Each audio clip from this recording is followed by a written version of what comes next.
everyone, and welcome back to this episode of Magnificence, our D&D actual play podcast.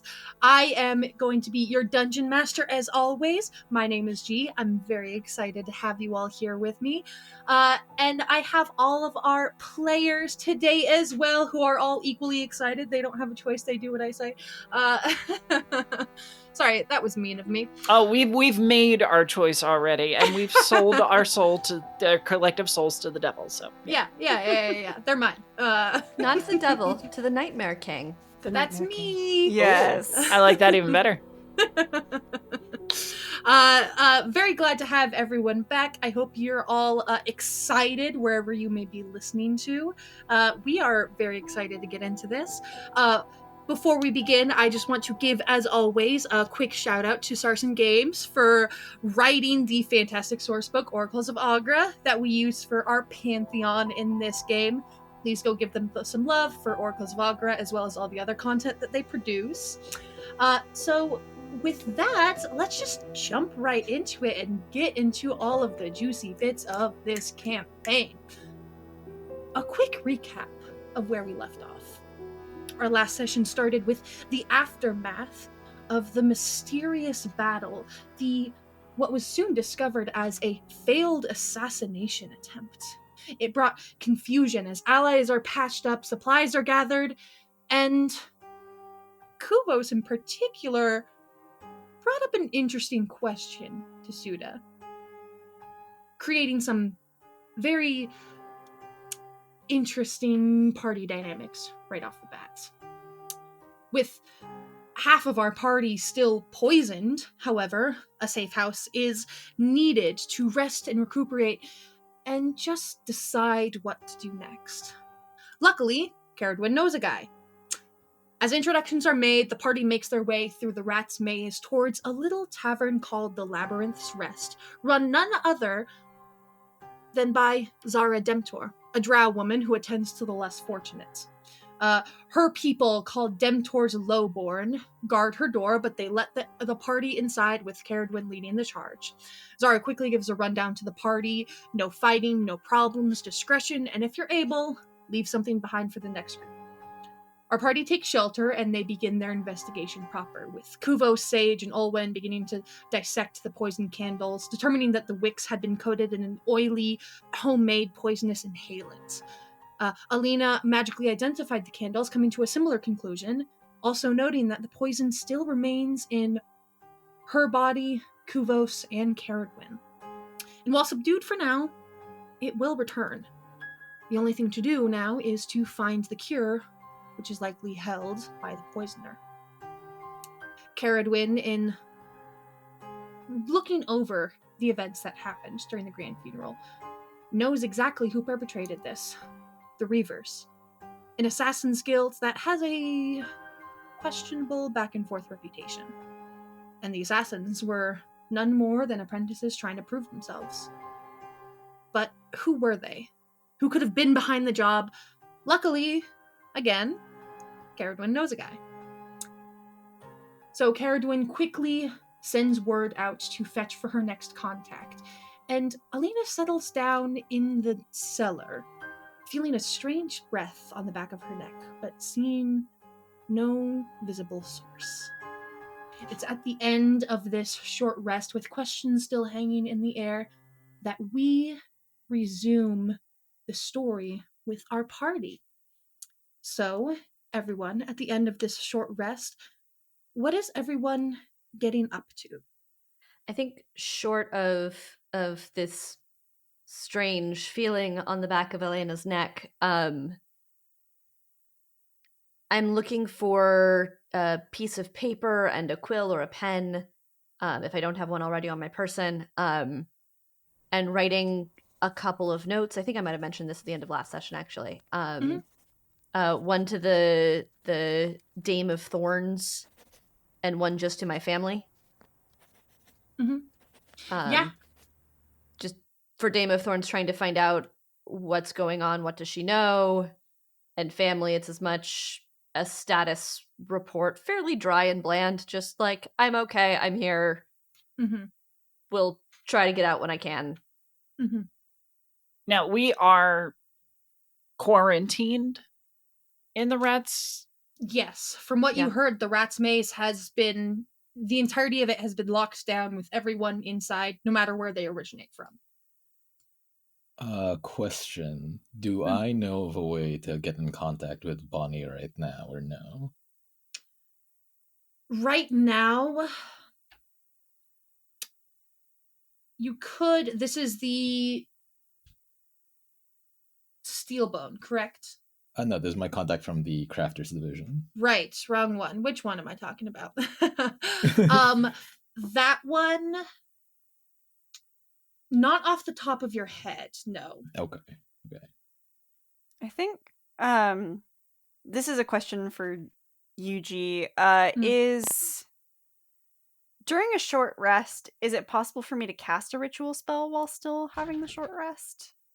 Because I just realized I probably didn't have Kari with me for any of that, or did we describe that Kari was there? I don't think Kari was there. No.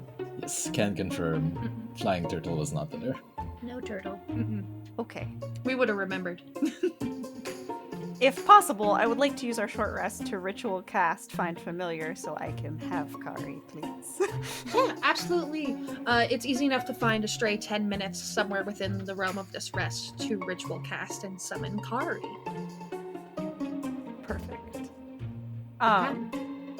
So everyone would just watch Kuvos sort of head off to a corner and hide as he sort of... I haven't really thought about what the flavor for Find Familiar would necessarily be. I feel like it would almost be like chalk drawings on the floor. Almost him drawing... Now, he is not an artist by any means, but I feel like he would almost draw Kari onto the floor. So people would just watch him with chalk and sprinkling in elements of the material components as he's stating the verbal out loud and sort of muttering this spell. You would watch this like turtle with like winged flippers be drawn on the floor, and then watch it sort of emerge from that drawing and just start floating in the air next to Kuvos. This adorable little what looks to be like a sea turtle, but the flippers are the front flippers are feathered since she flies next to him. Mm-hmm. This nice little seaweed green with splashes of orange and turquoise in her shell, and this little happy-go-lucky little turtle who flaps up, and turtles don't make noise, so I can't really describe any noise that she would make. The noise is mostly coming from Kari. Turtles don't really make noises, so it's mostly just scrabbled flapping because she's not very coordinated. When she's first summoned, it's on her back and she kind of rocks back and forth for a second, flapping her little wings. It just feathers against stone before she rights herself, and then just perpetual smile on her face, no thoughts in her brain, just flaps up and does her ritual of trying to perch on your shoulder, but since she has a shell and feathers, is not very good at perching, so kind of slides and then scrabbles back up and then slides and then scrabbles back up. Very, very adorable little bumbling creature. Mm-hmm. And I think as they're resting, Kuvos would just sort of make a little nest in his arms, like almost like he was going to cradle her, just so that she can actually sit in his arms and rest. Her favorite way to be carried. Down. She's a baby. The longer that this rest goes on, the more agitated Suda becomes, like a rat trapped in a cage. And by the end of that hopefully restful hour, she's like, Suda will say, I've got things to do. I need to go. I can't wait around here until they do some arbitrary time that they're gonna open all these things. Well, we've rested long enough. If we are gonna figure out what's happening here, then it would probably be best for us to leave at this point. Owen is doing his best not to look at the interesting animal that just appeared. See, this guy gets it. Mm. So let's go. Not like we're going to learn anything new here at this point anyway. We took our time to look at the candles. Miss Alina was able to show us who we're looking for. So what, we just spread out and try and find the person? Well, they were a group of kids. Carrie, you said that you might know someone that could find these kids, right? Very much on cue, Carrie. That question is posed to you, and this is familiar. It is a multi-toned whistle that somehow seems to echo telepathically in your head, but also bounce off the walls all around you. And you're not sure what magic is behind this signal, but the person who needs to hear it is the only one who hears it. And it is familiar to you as you hear the whistle, and it is sharp and permeating through the air. You know he's waiting for you, and words need to be had. Give me a few moments, and I might be able to get us some more answers, or at least a direction, and hopefully I am still alive at the end of this conversation. Excuse me. I will go upstairs. Yeah. If you don't come back in like 10, I'm not coming after you. I would expect nothing less. Cheers. You go up the stairs and exit the cellar. Is anyone doing anything? Are you all just staying put and just letting Carrie take care of business, or anyone following or trying to listen in? I think before she leaves, I want to insight check, or I want to see if I understand anything about what's going on under the surface, or if I just get the surface meaning. Yeah, I will absolutely go ahead and do an insight. I will leave it up to Caradwin if you think the number that is rolled would see through just Caradwin's like natural demeanor that she holds. 14. I am a fortress of secrets and mystery. Fair. There you go. Yeah. Olwen would like to hide and follow Carrie. Yeah, go ahead and roll stealth, and then Caradwin, what's your passive perception? My passive perception's only 12. Damn, that's a 3 plus 6, that's a 9. Yeah, you definitely spot Olwen. I will not, I will pretend that I did not spot Olwen. There are people far scarier than I am who might take more of an issue with Olwen's decision to snoop. That's none of my business. Yeah. Caradwin, you go upstairs, you leave the cellar, you leave the tavern, you leave the Labyrinth's Rest. Very aware of Olwen following behind you, Olwen thinking he's being very stealthy. You walk out onto the streets, and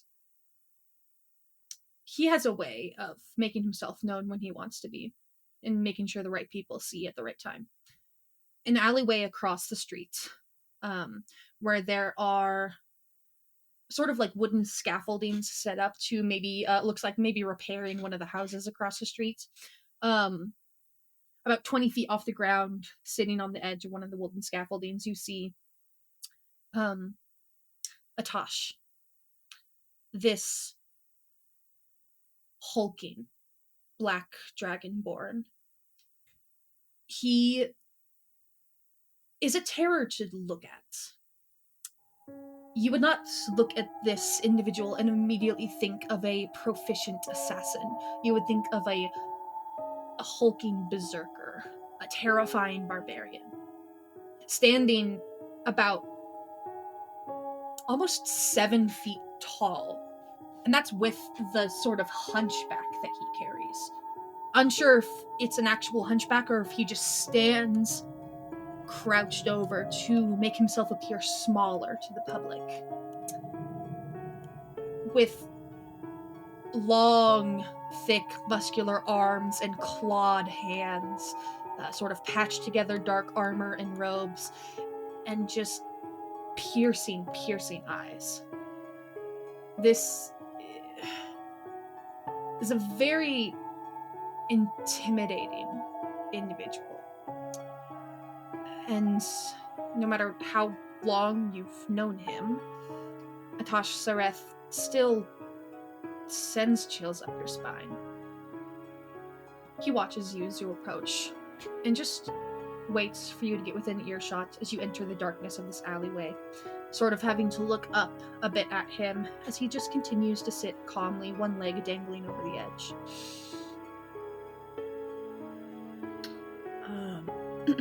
Blade Atash, and I will not fully bow, but certainly nod my head. There is a seniority that exists, and I am much nearer to the bottom of that ladder. Mm-hmm. And then I will scramble up the scaffolding to sit next to him, because I am not about to crane my neck up Yeah. for this whole conversation. He just watches you for your introduction, and as you climb up the scaffolding to join him until you sit sort of on this wooden beam that he's perched himself up on. You sit on the other side so you two can look at each other face to face.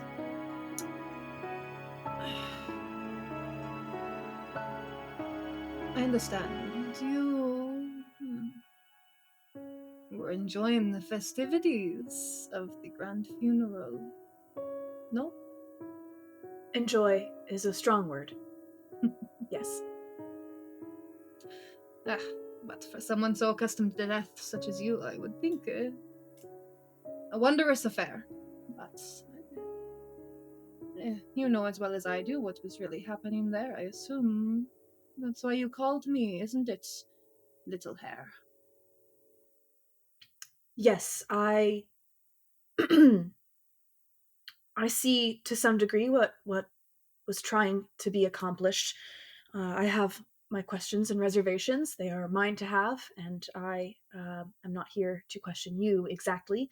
But I am aware that there may be some lingering effects from the festivities, such as they were, and I am interested in negating those effects in the long term, if possible. And I thought you might be the one to ask. Poison got you, it looks like. You Yes. always had a bit of a wildness in your eyes, something misplaced, but it is very fucking noticeable now.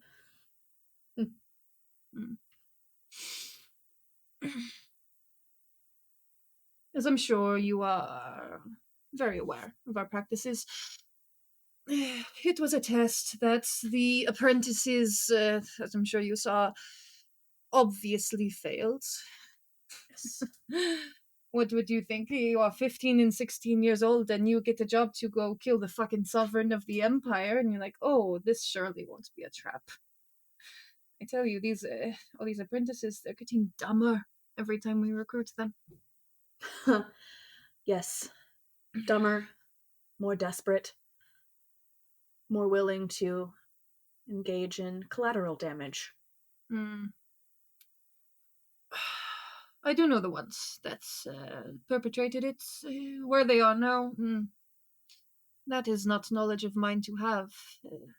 Urchins of the street, you see, that approached just looking for a better life, so they put it. They had connections and safe houses set up long before approaching us out of interest.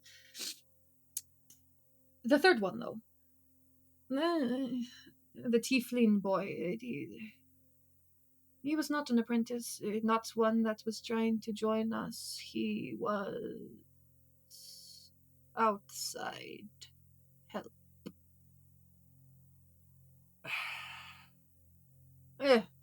Such a thing does not matter. They have already lost their chance, so their methods will not carry over.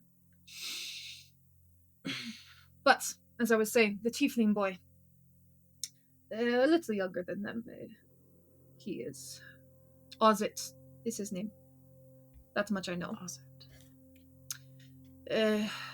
Not as proficient poison maker as the siblings are, but worthy apprentices. But a friend, a supplier, whatever their relationship is, none of my concern, business, nor interest.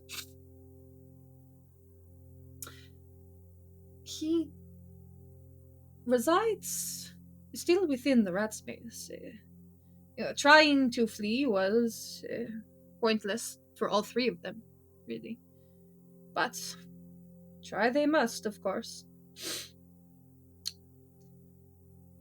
I have to ask.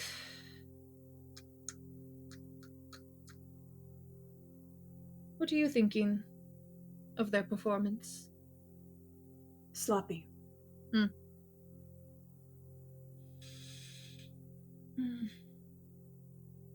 Nothing good can come of the attention they have drawn. Regicide is one thing, but so publicly, we will all suffer for it.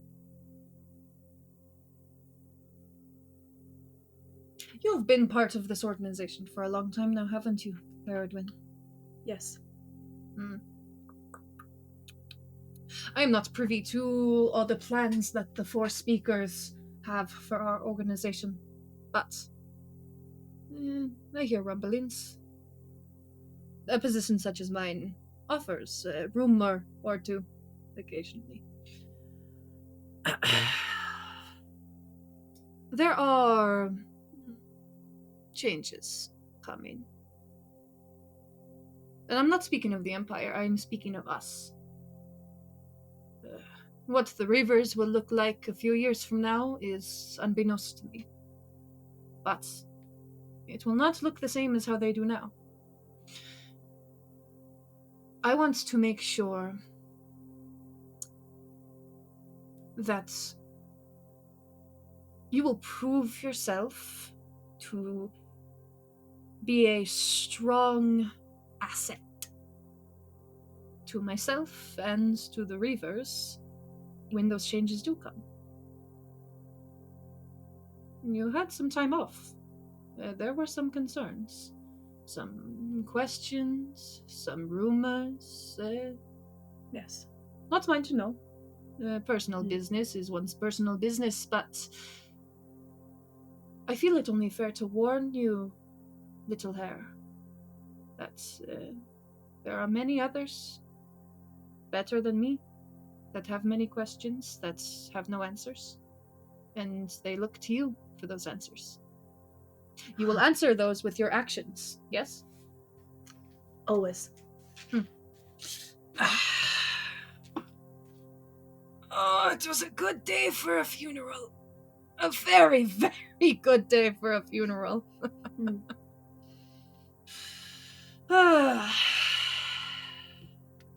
Go find Ozit. He is down at the docks on the western end of the city. Yeah. Last I heard, he was in some small shack out by the water.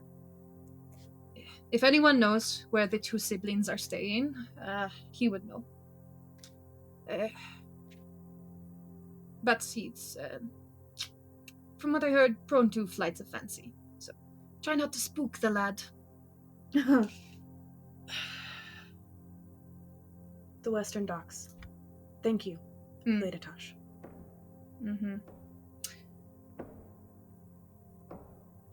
One more thing, Cardwin. He stops you as you are mentally preparing yourself to end this tense interaction. I want out of here so bad. These apprentices, they are children. They are young. There's no discrimination due to age when it comes to failure. And that is what they did to us. They failed us. Yes. Now, I am not sending you to do anything in particular. I merely want you to keep one thing in mind. When they failed their test today.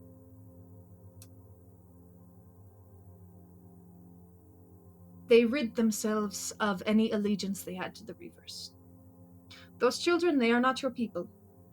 These ones that you have found at the funeral, the ones that you are poisoned alongside, they are not your people. I am your people, little hare. The Reavers are your people. Do well to remember when the time comes to make decisions, yes? Yes, Lady Tosh. Go on then, spread bloodshed. Bring your blades. Be quick. Run fast. Make sure they don't catch you. They never have. He turns, sits back, and just continues to sit calmly and observe the surroundings as he almost allows you to leave by not continuing the conversation. Yes, once the pause has gone on long enough where I know he has no more to say to me, I will climb down and, as absolutely calmly as possible, walk back inside. Yeah, absolutely. Olwen? Hey. You did hear that interaction. You listen carefully, watch carefully, kind of situating yourself behind, like maybe in a small bit of people, kind of blending in with the crowd. There's not too many places to hide in this open street during the day, so you more so blend in, trying to observe. No wonder I rolled a 9. This isn't what I usually do. As best you can. Yeah. You listen to as much of the conversation as you can with the general ambient noises of the street rising up around you. Up until the point that Caradwin leaves. Walking back across the street, back towards the Labyrinth's Rest. Could I have written all of this down in my notebook in Druidic? Absolutely, yeah. Okay. As you look up from writing in your notebook, you look up directly into the eyes of that Dragonborn.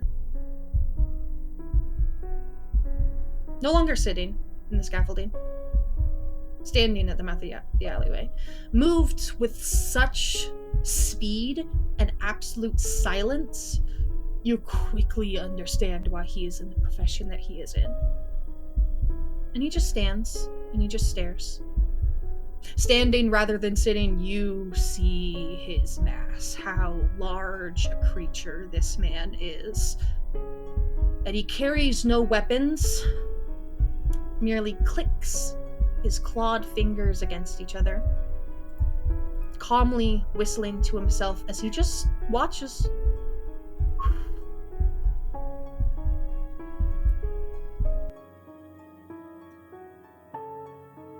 I think Olwen isn't like that tall of a guy, so he's used to like people being like bigger than him. So I think his initial reaction, like still holding like his notebook, is to like crouch down, not like prepared to like fight, but in such a way that he can try and move quickly, whether he has to like fight or run. But he's like waiting to see what happens. Atash continues watching you. The air of this man, things happen at his pace when you are in his presence. And you understand that very much as you are in his gaze. He stands straight from the wall that he was leaning up against. Gives you a very slow once-over, eyes going down to your feet and then back to your face. Clicks his tongue once, turns heel, and disappears into the alleyway.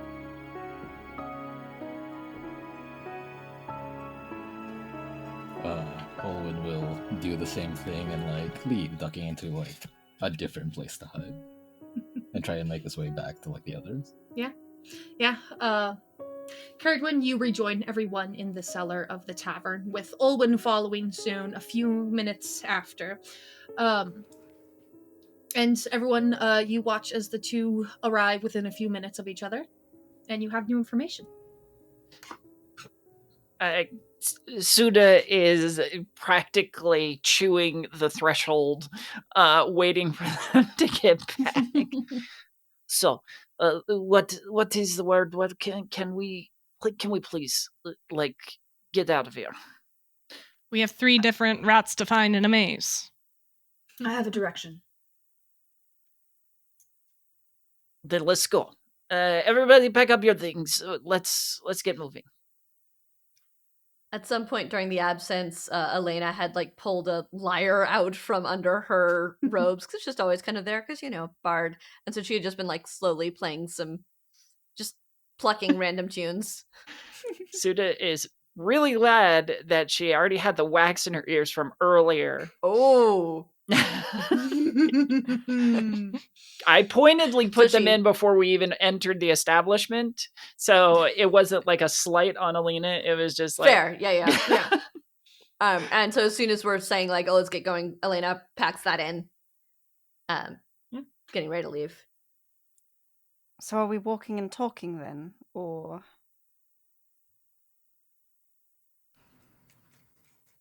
Don't know how much we have to talk about, but we can certainly walk. While we're doing that, can Olin make an insight check on Carrie to see how she feels about that whole interaction that just happened? Yeah. Okay. I love how we're desperately trying to get a read on each other Yeah. at every opportunity. It's that one instance of I don't know these people. I don't know if I can trust them. So everyone's just on edge about it. Tell me your secrets. That is a 15 plus 2, so 17. Okay, let's see. Oh, I rolled a natural 19 plus 2. All right. Yeah. All right. You keep. I'm a Close. fortress of secrets and mystery. Close. Yeah. As we're heading out, I do want to stop by wherever Zara is and just hand her the 2 letters and probably a couple of gold pieces, I guess. Yeah. To ask her to have someone try and deliver it through the fence and 2 people on the other side to get it farther. Yeah. Zara takes the letters. Now, just to clarify, are you wanting me to try to get this to some of my people that were trapped outside, or are we going through the steel bones? How private you want this to be? The one to my family can go through the steel bones. Let's keep the other one private if you don't mind. Yeah, absolutely. Yeah, I can do that. I'll get someone to take this up, and if you want to stop by here, maybe later today or sometime tomorrow, we'll see if I have an answer for you.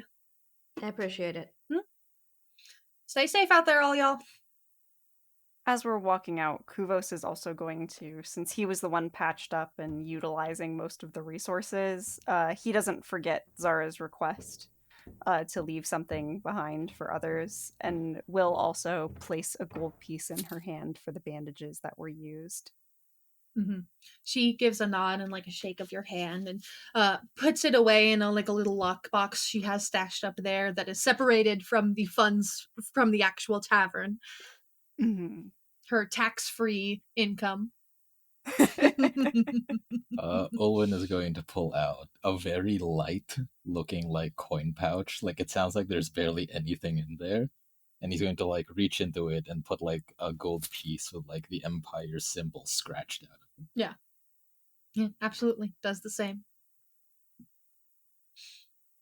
All right. Just for the record, G, Sage can safely assume that Magda is 100% taking care of herself and can find Sage if need be, right? Oh, yeah. I have utter faith in her abilities, so... The caravan, more or less, all take care of themselves here in the city, and if someone else needs assistance with something, you just have to reach out. You can guess the members of the caravan are scattered. Some may be trapped in the rat's maze with you. Some may have gotten out before it got locked down. You're definitely not leaving anytime soon. Not until the rat's maze is opened, at least. Whichever side Magda is on, she is fine, and if she needs me, she will find me, and not vice versa. Oh, yeah. Is my assumption, so... Oh, yeah. Absolutely. All right.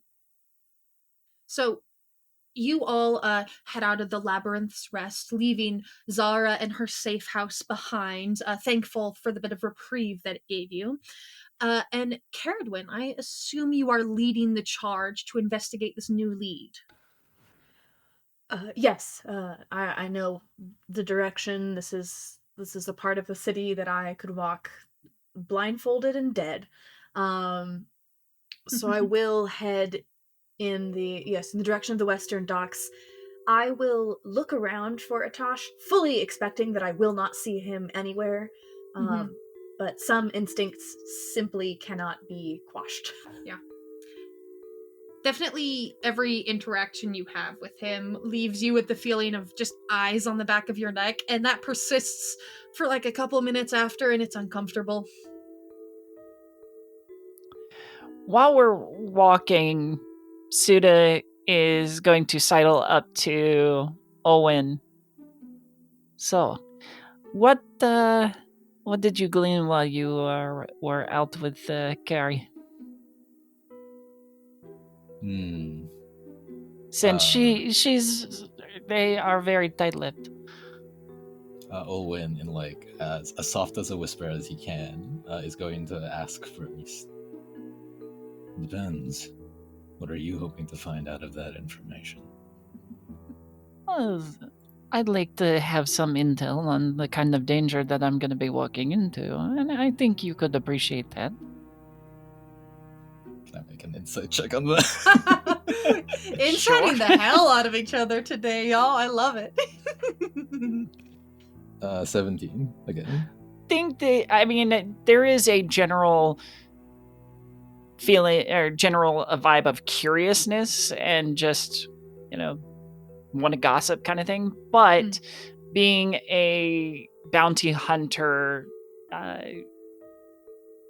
Suda does have an instinct to learn about her targets and wants to know what they're getting into.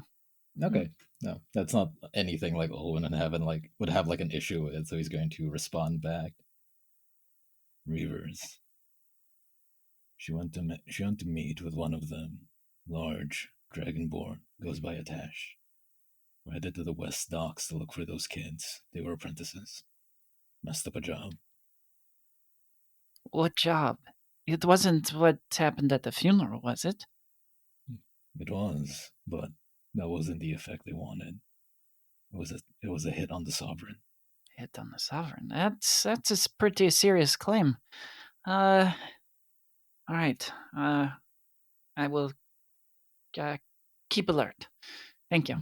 Owen will nod and continue walking quietly, still looking at Carrie. Yeah. Amazing. As you're all walking with Caradwyn leading the charge, Kuvos, Kari is chewing on your sleeve. He will very casually sort of boop her on the nose just to make her stop it. And then pull I would assume he keeps a stash of lettuce leaves and things to feed her in his bag. He'll just pull out a lettuce leaf and be like, Kari, remember what I said. No clothes. Food. Tries to tilt her head back, but is like a turtle and has a shell and can't really look up and back. It doesn't have as much range of motion as she would want, but accepts the lettuce leaf with very loud crunching noises. So what is she? Some sort of fae or celestial? Or it's rare to see somebody be allowed to have an assistant that's not the standard variety. Well, she's a familiar. I can tell, yes. Right. Well, we were allowed to choose the shape, and sea turtles are very common from where I'm from, so she can't exactly swim in water, so flying through the air is the second best thing, so I made some adaptations. What's her name? Kari. Elena leans in a little bit as they're walking. Hello, Kari. Doesn't touch unless Kari lets her, of course. She definitely cranes her neck to receive tiny little pats on the head. Yes, Kari loves her pets. And I think yeah. Kuvos would smile a little bit watching Kari get excited about receiving attention from more people. Oh, I yeah. want to give her pats so badly, but I'm trying so hard not to let it show. Your Elena's eyes like- twitching. Elena's like sort of held back expression breaks into like a real smile for a second as she pats Kari, and then her eyes meet with Kuvos's for just a moment with a little nod before she moves back out of the way and out of their shared space. Yeah. The walk over to the docks, definitely calmer than the earlier days' events that have led you here so far. Caradwyn definitely a bit more tense than the rest of you, though hiding it well. You all approach these western docks, though this part of the city is locked down, of course. It is still kept busy over here. This sort of thing happens all the time. There's always these sort of big interruptions to their day. So all of the workers and residents of this area are just like, just another day. Might as well. What the fuck is going on? I gotta catch fish. They're normal bullshit that they get about. So they're all continuing moving through. The streets aren't especially crowded over here, but just enough that you all kind of keep your wits about you. My poisoned fellows, Caradwyn, Alina, and Kuvos, your head is starting to hurt. It's really bright out here. You all continue through. Caradwyn, you know it was some shack of some kind that this tiefling kid was staying in. With the description sort of manifested with that minor illusion while you were all in the cellar. You have a general idea of what to look for. Like I said, a tiefling kid who is approximately maybe 14-ish years old would be your guess. 13, 14, 15, around that age. Shorter stature, like very pale blue skin and curled horns with really shaggy black hair, is the image that you have in your head for him. And you know the name now as well, Ozit. So, now that you have gotten here, arrived at the docks, you have a name, a description, and a general area to search. How are you all going about this? And first off, did Carrie share that info with us? I think once we arrive in the area of the docks, I will share the... I mean, we know sort of a visual description already because of the minor illusion, but yes, Ozit, tiefling child, early teens, physical description that we are somewhat aware of. Likely in a shack. Should we just expect to find the one here or all three? I was informed that it is likely just Ozit, and he may or may not know the direction that the other two have gone. Do we want to not be such a big group to attract less attention, or are we staying together? You said you thought he was in a shack. Perhaps we find the shack first and plan from there? Fine. Alright. Carrying a bit off of Kuvos' question that he posed to the party, are you all splitting up, staying together as a group? Caradwyn, you know Atosh did describe this kid as skittish. It might be best to hide our numbers and not approach all at once. I think perhaps locating his general area and having a backup plan in case he runs is probably best. He cannot get far. I like that plan.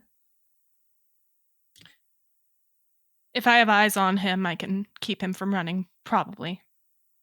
And what is our goal here? Is there a bounty? Can we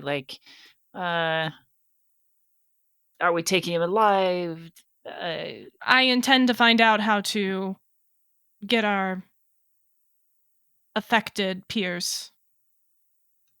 As much as I don't want to make some assumptions about this kid's abilities, I highly doubt that a 14-year-old tiefling from the rat's maze could manufacture a poison like that. At the very least, I want to find out where they got it, so we can Yeah. get a cure. Exactly. All right. So, how's everyone splitting up? As much as I want to try and find this person first ahead of Carrie. So do I. So Same. I almost want to make it like split and race to get it, but at the same time, if I stay with Carrie, then you know what? I think I'm gonna let my pride go before the fall, and essentially, we're gonna make a game of this. I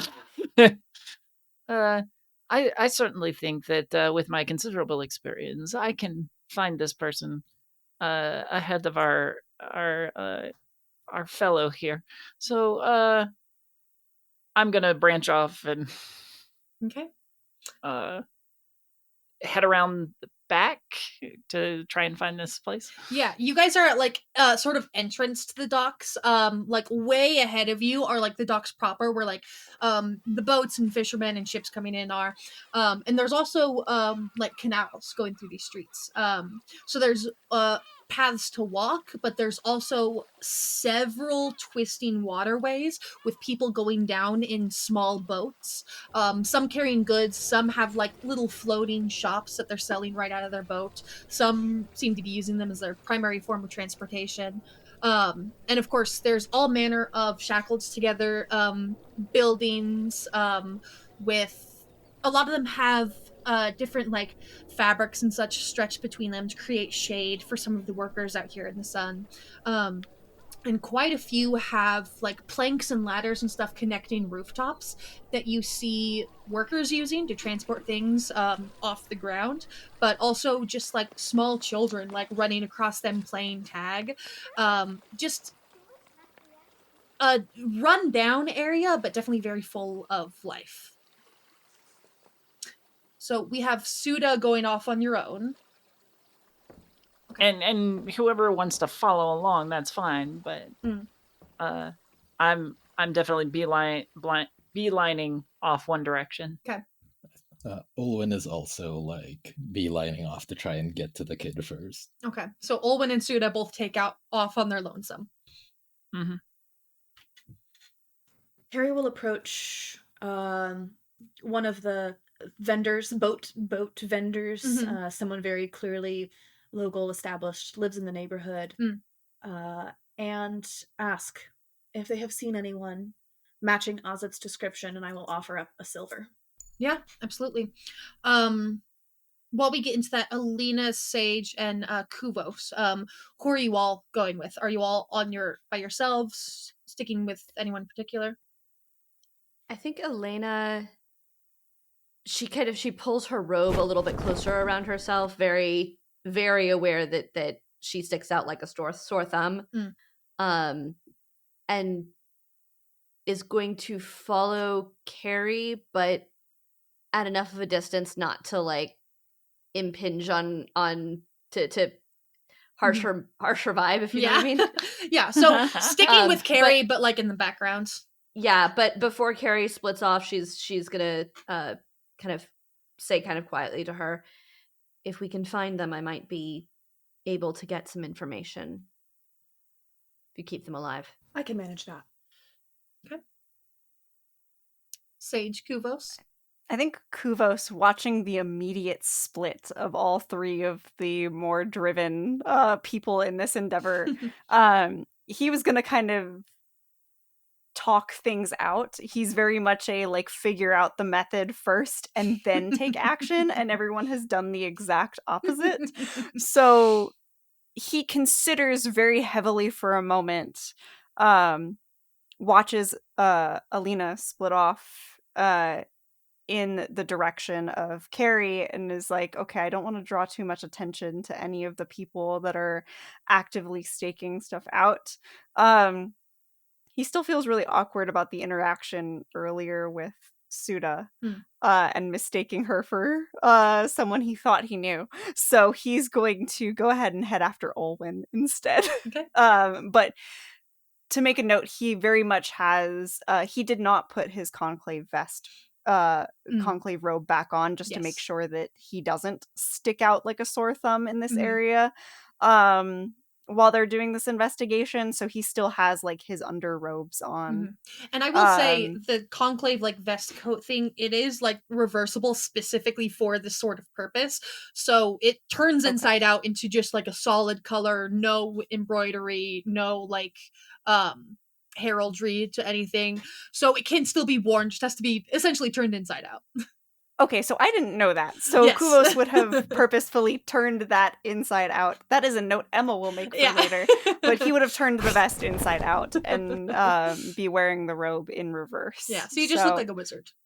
Yeah, exactly. And he'll kind of go after Olwen, trying to, kind of like Alina, not impede what he's doing, but also trying to figure out what he's doing so he can help. Yeah. Similarly, Suda's shrugging off her jacket and does the reverse thing, pops it back on so that none of the patches read her as a bounty hunter, because that would be detrimental in trying to find certain targets. Yeah.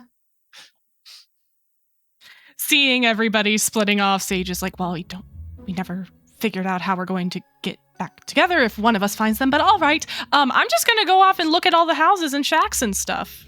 Do some investigating, just like literally just looking around, because apparently I thought that was the plan. Don't know how I'm gonna get in touch with everybody, but oh well. Yeah. Just splitting off on your own there. All right, wonderful. Very much not out of a feeling of like, well, I guess I'll just do it myself, but more so out of, well, nobody asked me to come. I'm good at looking around, so I'm gonna go look around, I guess. Yeah. All right, yeah, wonderful. So we have Elena and Carrie, we have Suda, and then Sage, and then we have Olwen and Kuvos. Wonderful. Okay, so let's go ahead and start with Caradwin talking to this like floating vendor.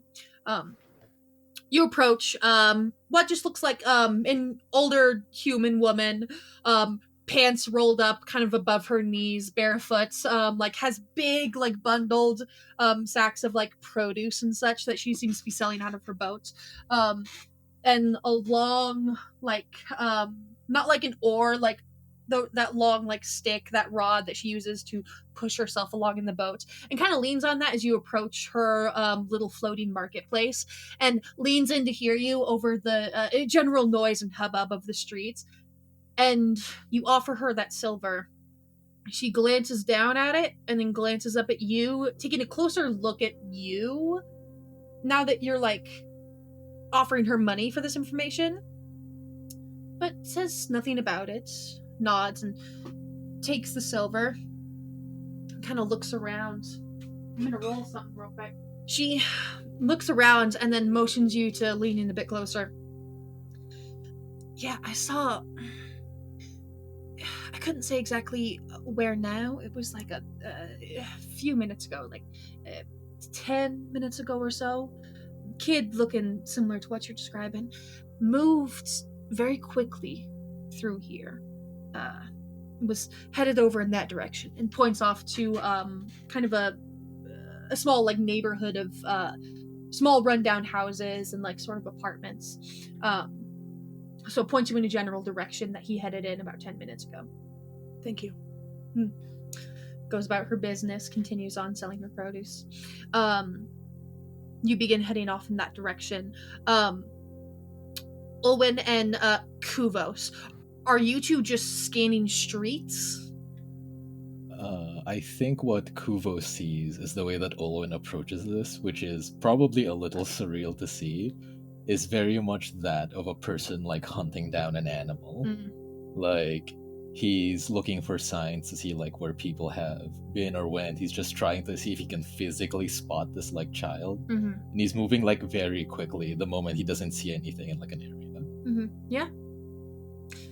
I think Kuvos would mostly be trying to keep up, though he probably would, in areas where Olwen's sort of taking his time, trying to suss out more information, would kind of... He's used Kari to help, like, sort of locate people before, I feel like, especially, like, on missions and things, or, like, if he has an exact object to locate, he'll send her off. So I think he would kind of send her into alleyways that split off that he couldn't see and just have her look and report back to him. But would again keep that distance from Olwen. I think he would cast message really quick. Just a quick cantrip and speak in Olwen's mind. Let me know if you see anything or have a direction. While like we're doing this, I will like throw this out for Kubos to see what you do with it. But the moment like the two of us like split off to go look for this kid, Olwen's expression turns like weirdly intense for like what's happening. Like it's a tense situation for sure, but there is like a drive and a focus and almost like anger that's like as he like moves around very quickly. Like there you can Olwen's not the type of guy to like hold something like behind his sleeve, so it's very clear that something more is going on here than like what we initially thought. And I think there would be that curiosity there, and if Olwen like glances back at Kuvos, there would be a level of confusion seeing that look of intensity. But I think there would be this sort of unspoken like return nod, or like after the confused eyebrow, like a wave of the hand that says I noticed this, we'll talk about it later, since there is something more pressing going on clearly that Olwen wants to focus on. Unlike the message end, as like he hears the thing, would Olwen know that he can reply to this? Because I don't think he would, right?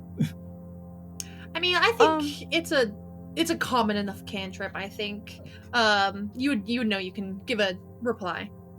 Okay, so Olwen will very quickly say, acknowledging what Kubo said, but almost like seeing this part as more important, he's going to very quickly retort, Kuvos, I don't know what your stake is in this, but that child is in danger. Way more than they think they are. This could go very badly if we don't find them quickly. And taking in that information, Kuvos, this is a cantrip, he can do it as many times as he wants to. He'll reply back with a quick, then I'll find out further. If you need to find me, just reply back with a signal so I can keep an ear out. I don't want anyone to die today. I don't know what the stake is here, but clearly you know something I don't.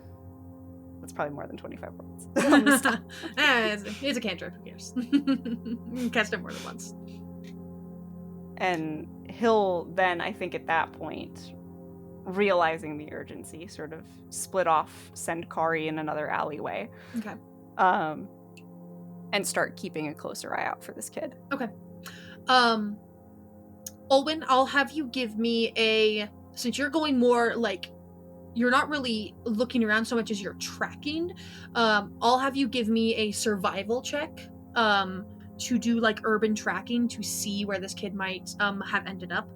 Kuvos, you can give me just general investigation to look about the area. Perfect. Perfect. And would Kari give me the help action Yeah, there, if you want to have since- Kari with you to also be investigating, she can give the help action. Perfect. That is an 18 plus 4, 22. Okay. That's a net 20 with advantage. Woo! Hell yeah! All right. So, going to Olwen first. You see evidence of someone moving through this area quickly. Not too recently. You would have to guess. Recent enough in maybe the last 20 minutes or so, but not like it just happened.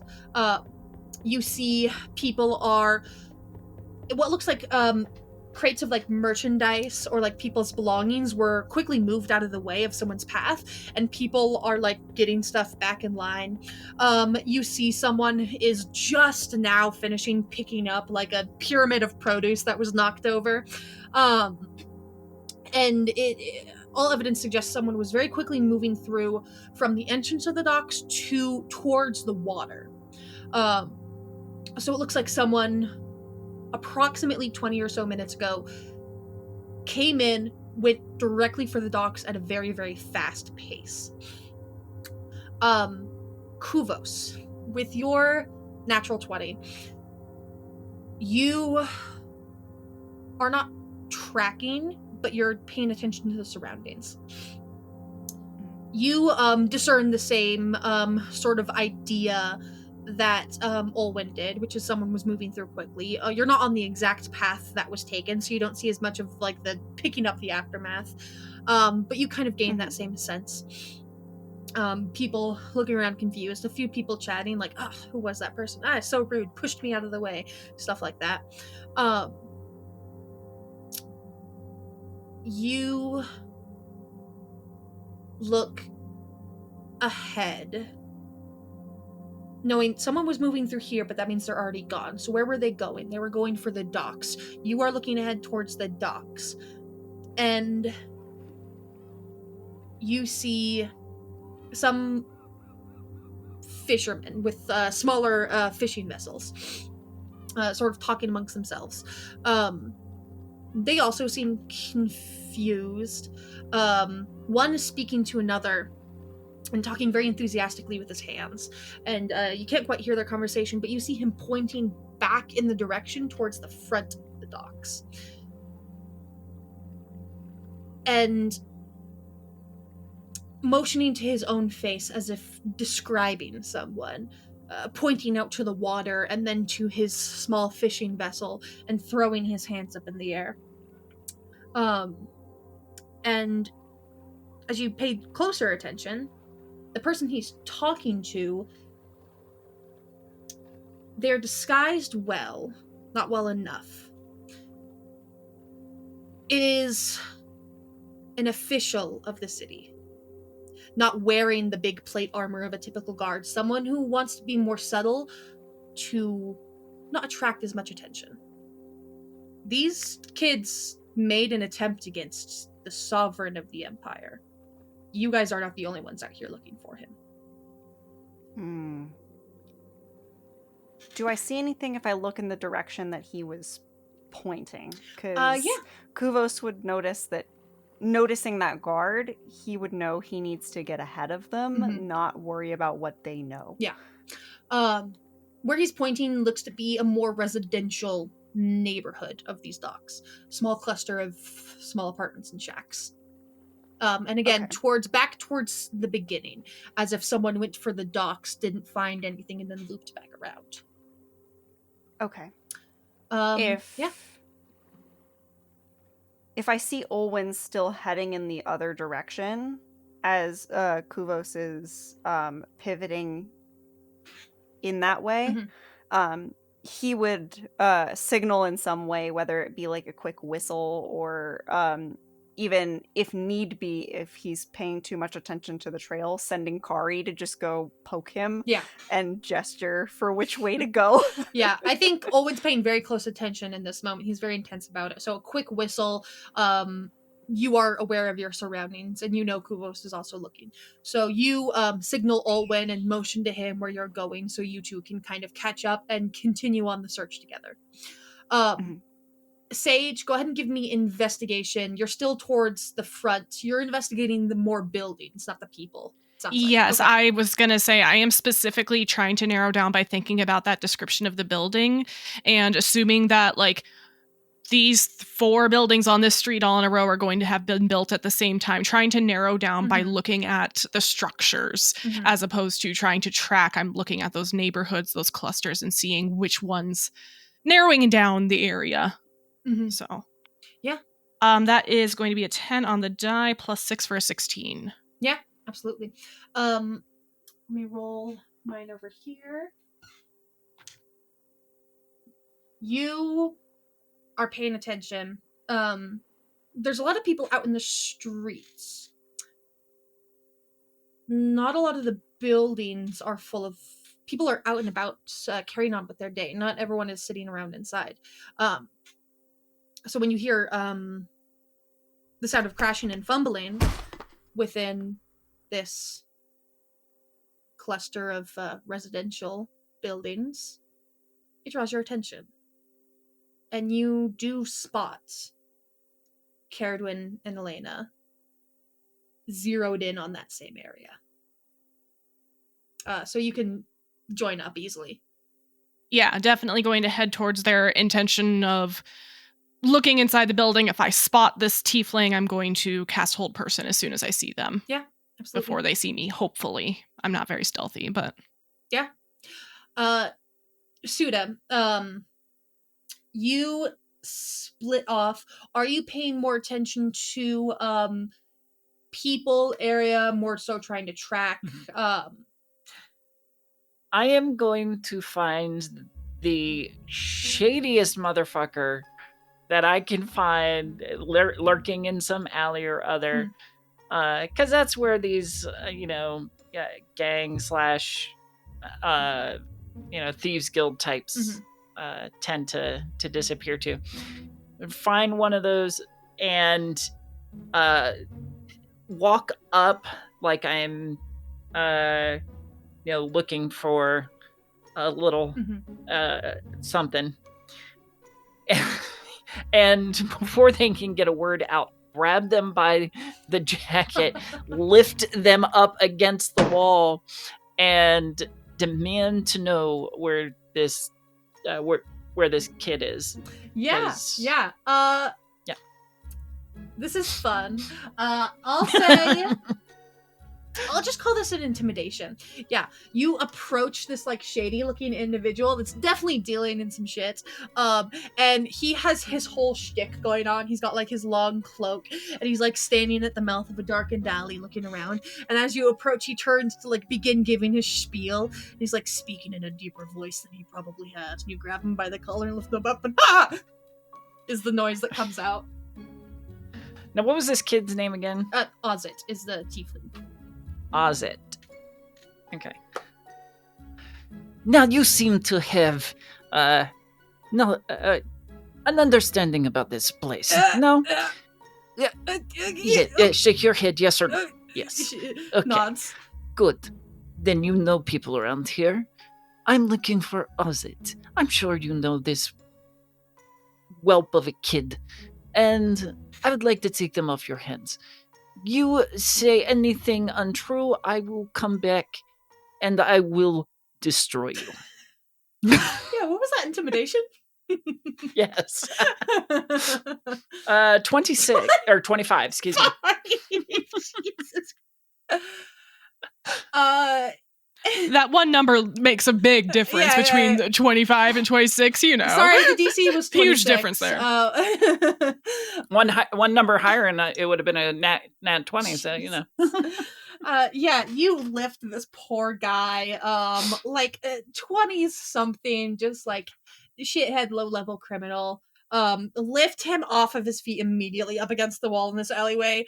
He makes that strangled noise and is like nodding along to like your demands. And he's just like has a look of like totally like, oh, I thought I knew what I was doing, but I'm so out of my league. They're so much bigger. Like, oh, people are bigger than me. Like, a look on his face, realization. And kind of answers you like, yeah. The the child. We came running through, running towards, frantically talking to people, I gotta get out of town, I gotta go. It's throwing, it had a few little fucking gold pieces I was throwing around, but everyone was fuck no, I'm not getting involved. You look frantic to get out of the city, and a big bad thing just happened. I'm not getting involved. Kind of common sense shit, And It's good. Where's the safe house? I don't know where he went. Nobody could help him at the docks, so he circled back around and went back towards the entrance, flicking with his head. So I don't know where he went from there, but there's a shit ton of people here that are looking for him. You are not the only one. I can tell you're probably not one of the guards, because they're I don't know if they're meaner or nicer. Honestly, you're all pretty mean, but there's a shit ton of them, of the Sovereign's people.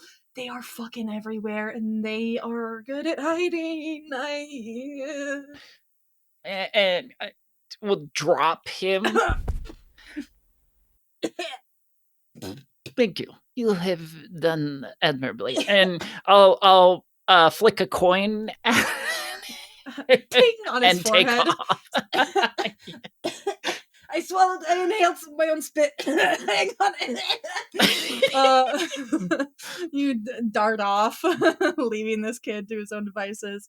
With the knowledge of these guards in this area, you are, they are purposely hard to spot. Now that they're pointed out to you, you are suddenly very well aware. Not all of them, but you are noticing patterns of this person moving strangely, this person moving strangely, this person has been standing staring at people, not saying a word. This person has been pondering this mango for 15 minutes. How hard is it to decide on one goddamn mango? It's some strange behavior that you're picking up on. So you have a very good idea of where these Secret Service essentially are in the crowd. And you head back towards the opening where he flicked his head. I'll say at this time, obviously all of you have gathered various clues that have pointed you in the same direction. Caradwin, Elena, and Sage are the first ones to get there, followed closely by Kuvos and Olwen and Suda right up at the rear. But you all do converge on the same area around the same time, each gathering various information through various ways. And it is a cluster, a very small neighborhood within this dock area of small shacks, some more apartment-esque buildings. And you do hear something scrabbling, moving really quickly inside one of them. What looks like a small shack with no glass pane windows, just boards over them and then curtains drawn tightly over. Very ramshackled, put together. You don't hear a voice, you just hear scrabbling and something moving quickly within. I'm sorry, did you say that all of us are just yeah, at this point all of you have carrying- kind of converged on the same area. converged? Yeah, so Okay. all of you are there. I think we'll recognize each other, and is this a one story or are there multiple levels? Where you're hearing the commotion, it is one story, but it's connected to the bigger building. So it's a little add-on, tiny little area to a bigger building. It's their garage that they built after the fact. Yeah. He's in the shed. And after a quick walk around, how many entrances besides the boarded up windows? There's a couple. A lot of these seem to be they were once smaller buildings that have since just added on to each other and connected over time. So there's a fair amount of entrances and exits, whether doors or windows. And then of course some of them go 2 or 3 stories or so up and are a lot connected by the rooftops as well. I would like to try to find a way to get inside stealthily. Okay. Yeah. So are you going by yourself to stealthily enter? Are the rest of you waiting outside, also trying to stealthily enter? I'll sort of make eye contact, but I will head inside by myself. If anyone else comes, that's on them. Carrie, you're trying to find the quiet way in. Suda, not so much. Oh, I want to try to find a way to see inside before we Mm. go inside. I want to find if there's some place where like some boards have rotted on a window, or maybe there's some tattered curtains, some way to get a peek inside, try to see that. I'm hoping it'll be like not a ton of small rooms, but Yeah. my mental image of a attached garage that was built later. I'm hoping this is a studio apartment. Yeah. So I will say, Caradwin, give me stealth. Sage, give me perception. Suda, you're just busting in the first entrance you see, essentially. So I think I'm gonna aim for like one of the windows, Okay. because I imagine that they're gonna feel semi-safe with the boards over the windows. They're gonna block up the door. So it'll be easier to get through one of the windows. As I approach one, shadow coalesces into what resembles a scimitar shape. And with my other hand, just a sweep of it, gathering the ambient shadow and Eldritch Blast window. Okay. So as you're Olwen, what are you doing? As this is, I'll say, with you just going in hard, it'll be Caradwin, Sage, and Olwen, whatever they're doing before you are blasting open this window and setting off whatever's gonna happen. Olwen's also going to try and get inside quietly, but I would like to hold an action if that's okay. Yeah, what are you gonna hold the action to do? If I see Carrie go for their weapon, I'm going to grab the child and move away. Okay. Gotcha. Oh, I'm gonna blow up all your plans. Okay, and Sage, what was your perception? I got a 19. A 19. Okay. And my intention is I'm going to cast Hold Person. I don't want this kid to run away. Okay. Oh, where's Kubos in this? Yeah, and Alina. With you going in hard, I will say their actions, we're only going to have time for the other three before you set things off with your Eldritch Blast. I do want to, Alina, as all of this fires off, Alina's going to be like, we could just knock. With everything exploding, everything going wrong. Yeah. I Me trying to peek through, like trying to get the angle where I can see through this hole in a curtain. We don't want him to run. So, and here we see the difference between the nerds and the goth. So I'm going to start with the quietest entrance to the loudest. So I'm going to go, I dropped my dice. We're going to start with Sage, not even engaging, just trying to see. Okay.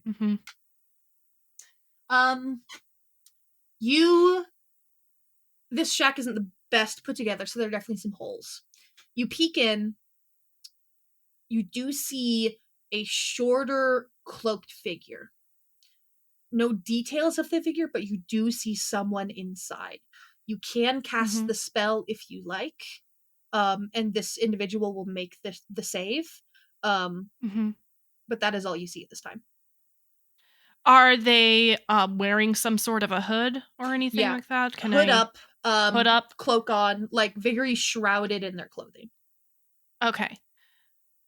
But I can't make out like, oh, a hood looks like they might have horns or something on the head underneath the hood, like the shape of it. It's maybe a wide set hood. There's no like horn shape sticking up or sticking directly out. Okay. But nobody else in here. Nobody else that you see, no. I think I'm gonna cast it. Okay.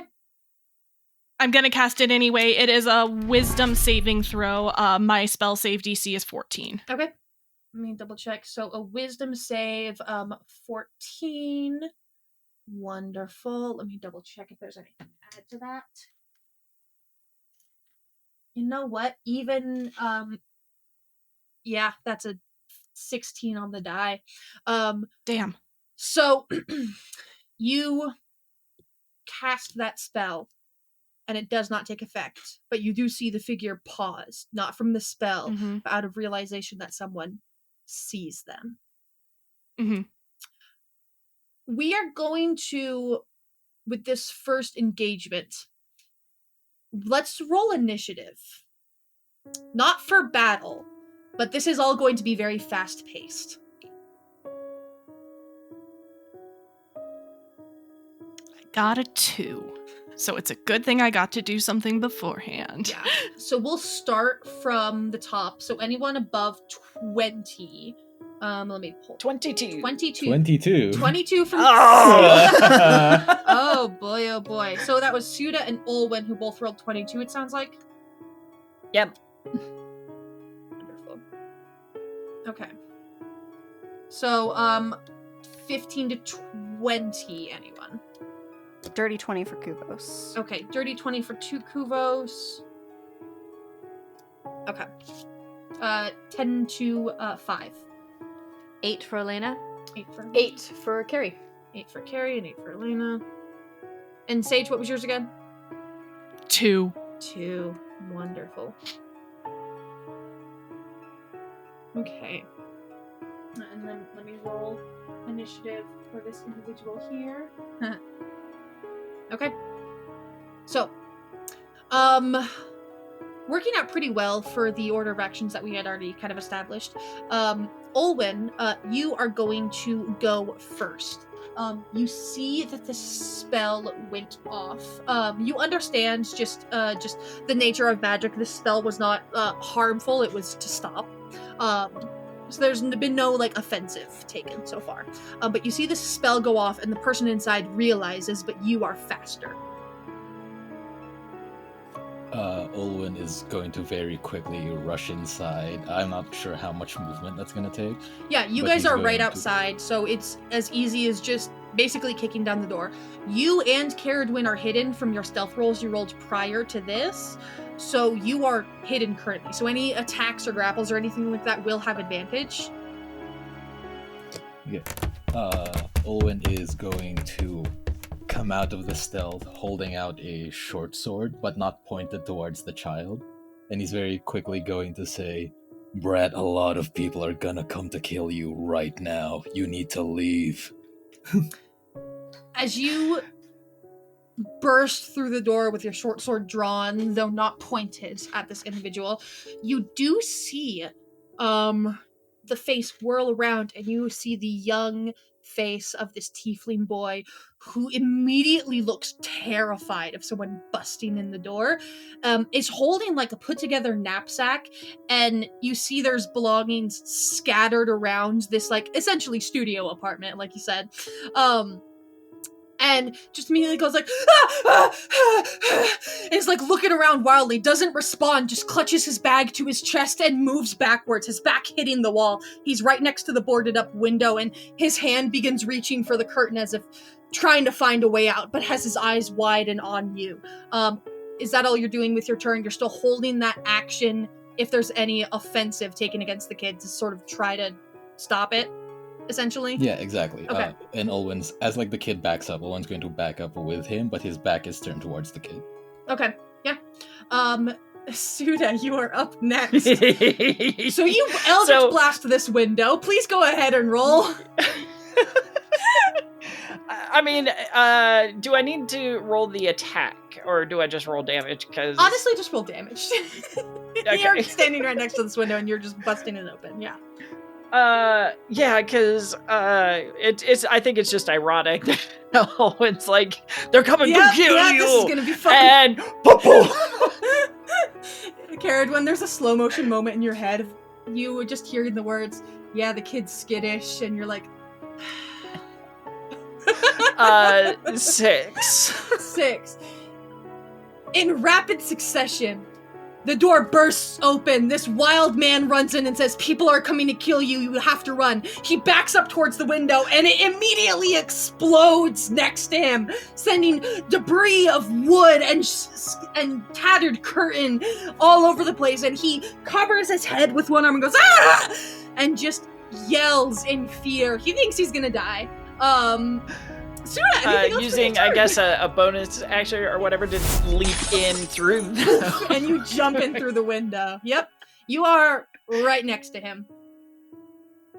Wunderbar. All right. Holy shit, you guys.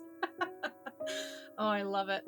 Kuvos, you're up next. You're seeing everyone burst in here, and you're hearing the kid screaming. Okay. So this has gone very bad very fast. It's also very loud and not very inconspicuous. And You're welcome. With that observation that the guards are around, we're not going to get the information we need. And this kid's going to die if they start coming towards the screaming and chaos. So Kuvos is keeping an eye out for guards, and he's going to take care of them if they start coming near. Okay, so you're basically going to hold an action if you see one of those, like, hidden guards approaching. Exactly. Okay. He's going to have... I'm going to say he's going to hold... He's going to hold an ice knife. Okay. Just because he doesn't know what else to do in this moment. Yeah. He doesn't have very many combat spells, so that's what he's kind of got. So if one of them... True conclave, kid. It's your first day in the capital of the Empire, and you're already attacking their forces. Good for you. Yeah.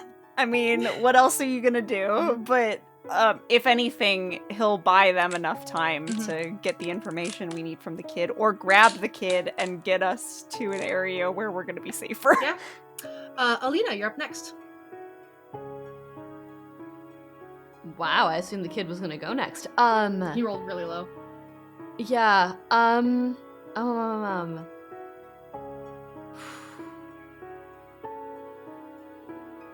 think first off, I want to look around and see if we've already attracted attention. Yeah. Go ahead, I'll just do a perception check.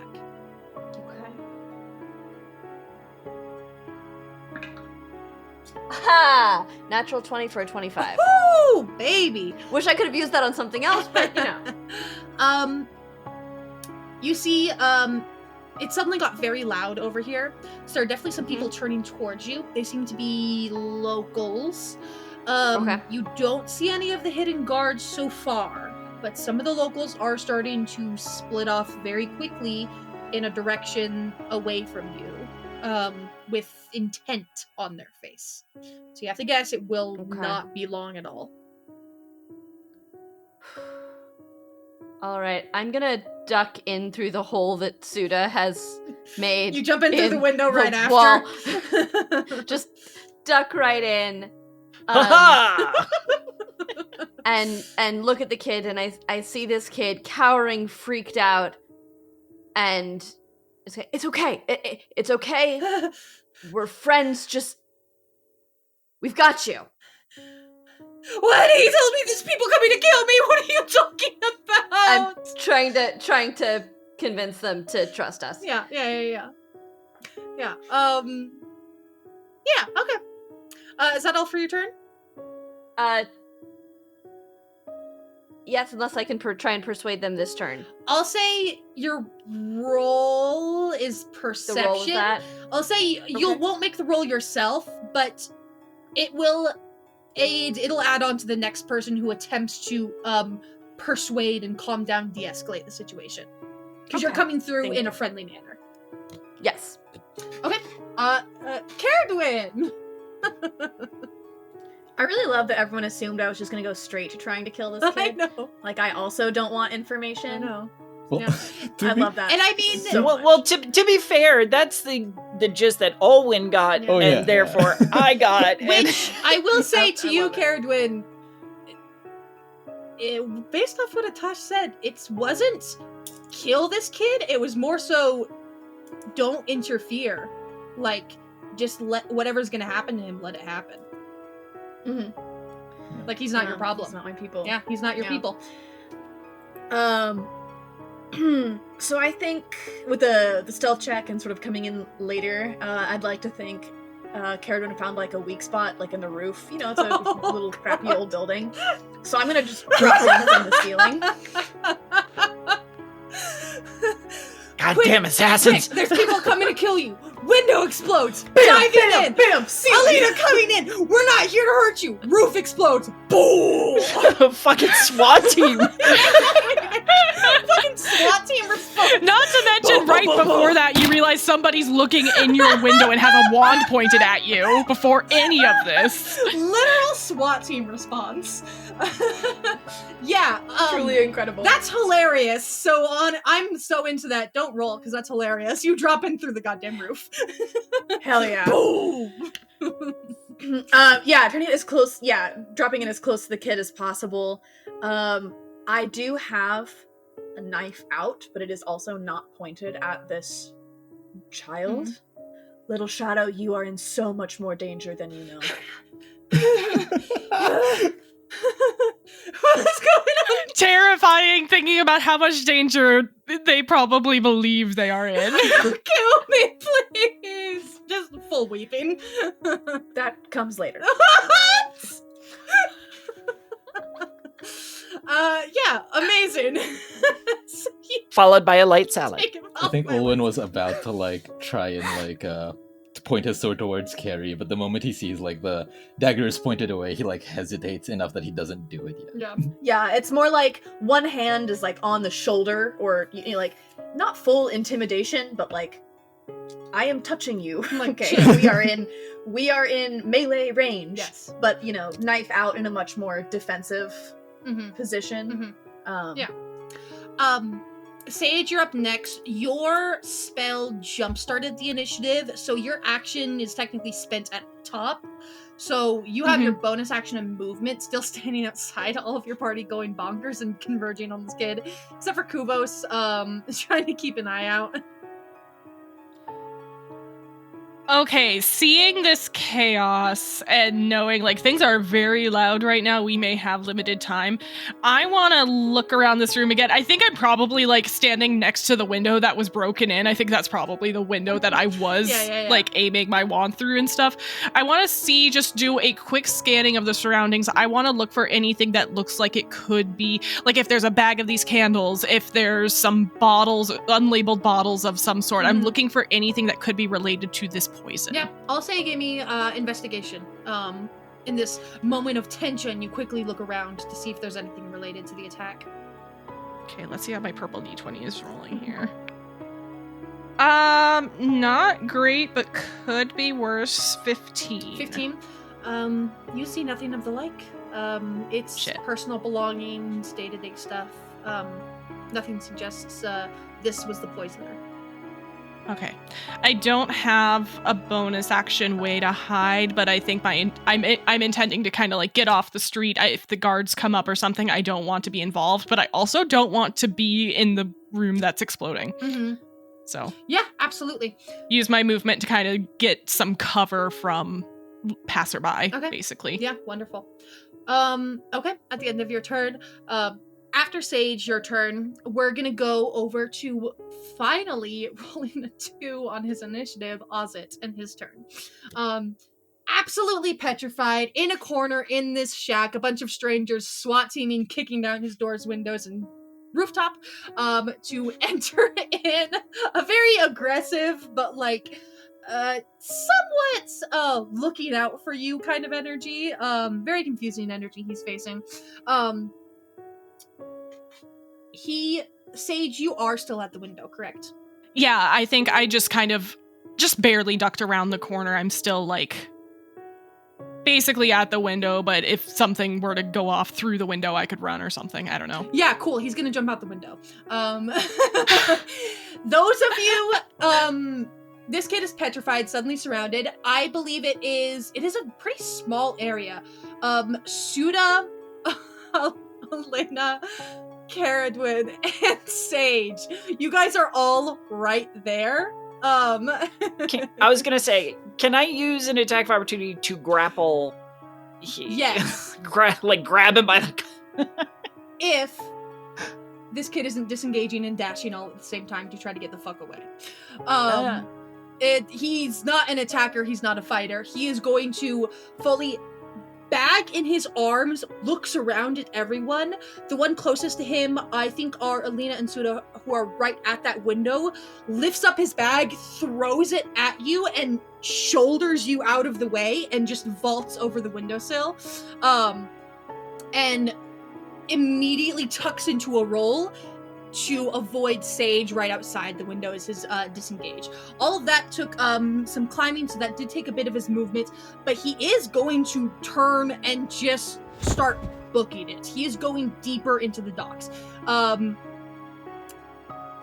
Kuvos, he has not reached you yet. He will likely on his next turn, unless one of the others is able to get out and reach him first.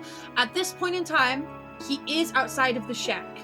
He is 20 feet away from the shack. Within your guys' movements,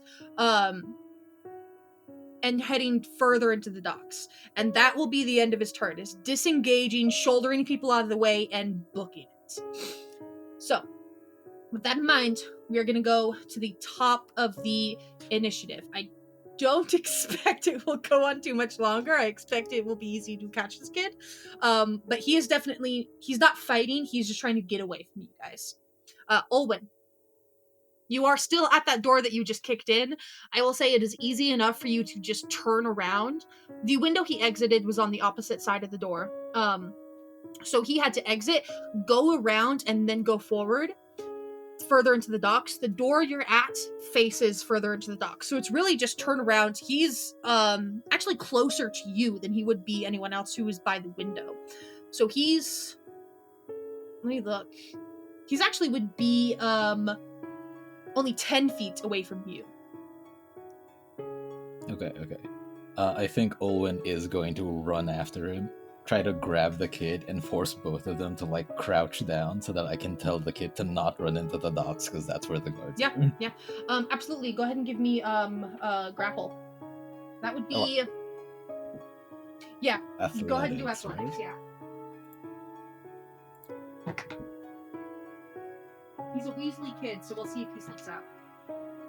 Yeah. Jesus. What do you get? What'd you roll? I rolled a 5 plus 3, so 8. He, with his natural 2, one of the only things that he can roll and fail this check is he's a skinny little kid. He's very slippery, very dexterous, but you just brute force hold him down. So it's a moment of him running out and being free for a few seconds, immediately getting side tackled by Olwen and pulled off of the street and forced to duck down. He made it like a few feet before getting snatched. Ted is having a really bad day. He's having a really bad day. Owen's hand is, like, on his mouth as, like, they crouch down, and he's going to say, "Brett, don't be fucking stupid. The guards are looking for you at the docks. You need to go the other way. We're going to hide you. Understand?" Go ahead and make this. I'll have this carry over from Alina's attempt to persuade. Go ahead and make just a persuasion. You can do so with advantage. -1, baby. If this succeeds, I was gonna say, yeah. Owen's so charismatic I and know. friendly. If this succeeds, know, we like, will exit initiative. But Terrifying wild man grabs you from your house. no, that was so fucking scary. Fucking Bigfoot just football tackled him. Okay. Lamau, 8. Jesus, that's with advantage. Yes. Yeah, he's like trying to bite your hands. he's squirming. He's not convinced. Which finger does he try to bite? Because he might find something weird. It's like the hand over the mouth. He's trying, but he's not really succeeding. Okay. But he's trying. Okay, at the very least, he can't scream while I'm doing this. So yeah, I've accomplished my goal. Okay, great. Suda, you are up next. I'm gonna rush out in that pursuit, but seeing that Olwen has subdued the boy, do we have any idea if our commotion has drawn attention? You can go ahead and just give me another perception check just to look around the area. Oh, my perception sucks. Ooh, but it doesn't matter when I got a natural 20. Hell yeah. There is commotion there. people looking around in confusion. Significantly less than you would expect. This is definitely because some have already taken off. There are no officials here yet, but a handful of people definitely went to go fetch them. Then I will just go to Owen. We need to get off the streets now. Owen will nod in agreement as he's like physically holding this kid down that's biting his hand. I will also grab onto the kid and help Owen drag him wherever Yeah. we're going. These two terrifying Has people just start any- dragging him into an alleyway. Has any of this done any damage to the kid? No, he's Okay. you guys haven't been doing damage to him. It's just been trying to grab him. So yeah, he's just you guys carrying him up. He's just Get wiggling. him a whack on the head. Let go. Your hand over his mouth. Like just yelling and freaking out. Having a bad day. Wonderful. Kuvos, you're up next. Beautiful. So is Kuvos seeing any guards approaching or anything like that? Since you're being like the primary lookout, you do see some of the like 4 or 5 people left. From what you are positive is them fetching guards.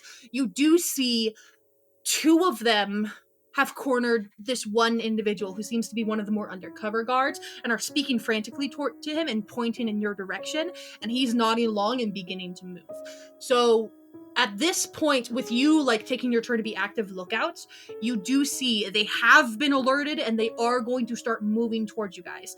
In the next round, they will begin to converge on your location. Okay. I think just in preparation,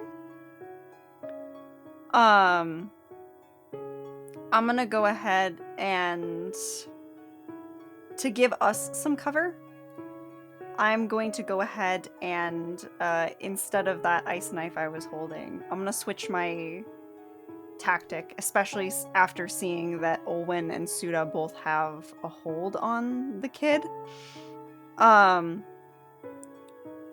gonna go ahead and cast Fog Cloud.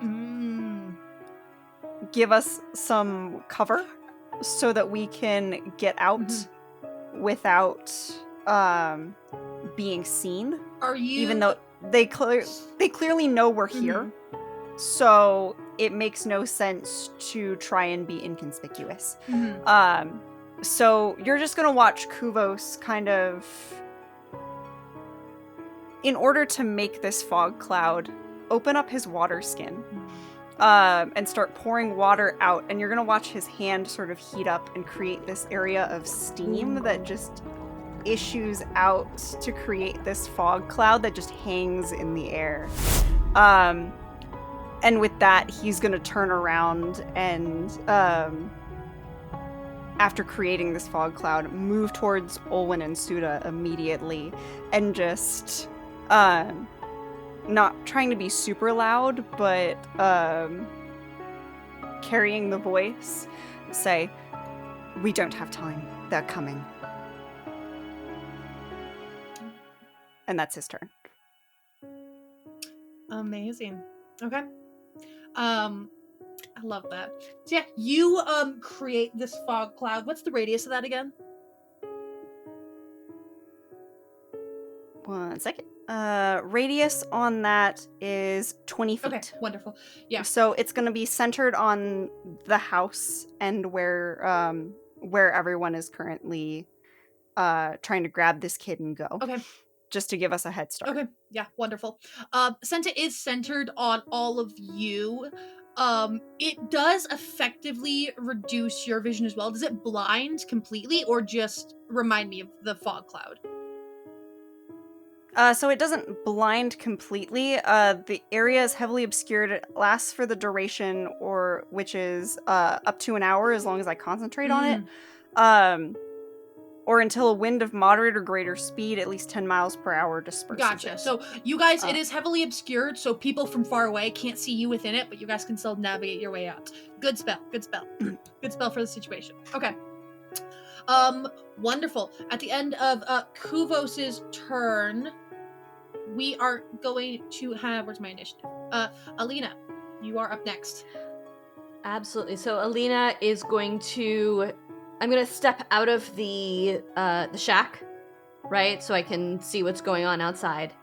And then I am actually going to cast message at the kid and say, we're here to help.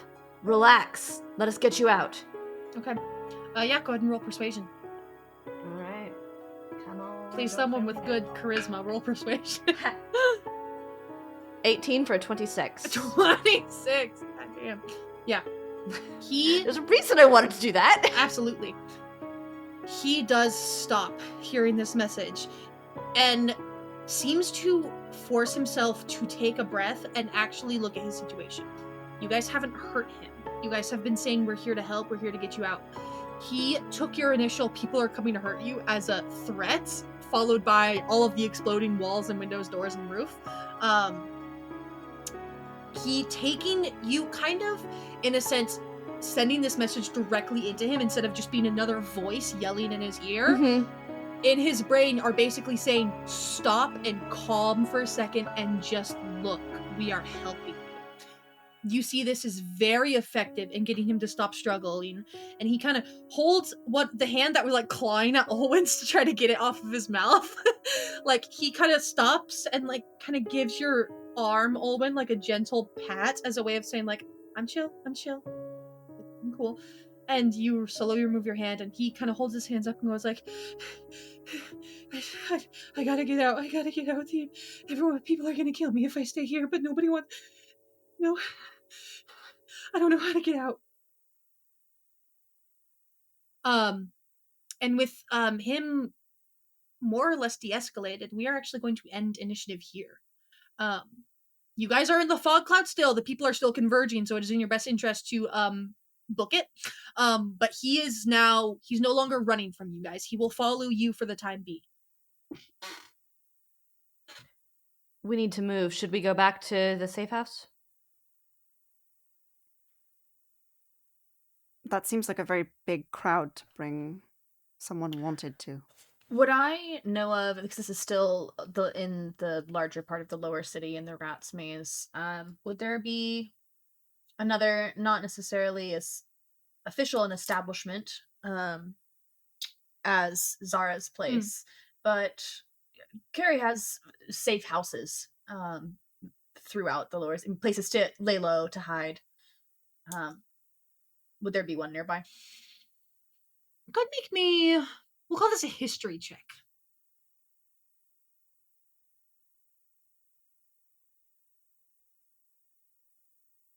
Dirty 20. Ooh.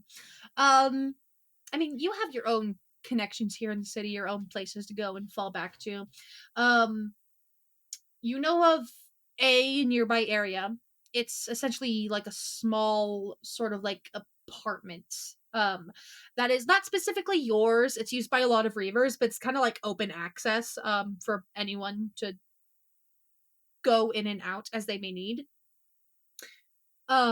So yeah, you definitely know of that. That is the closest place that you could get to.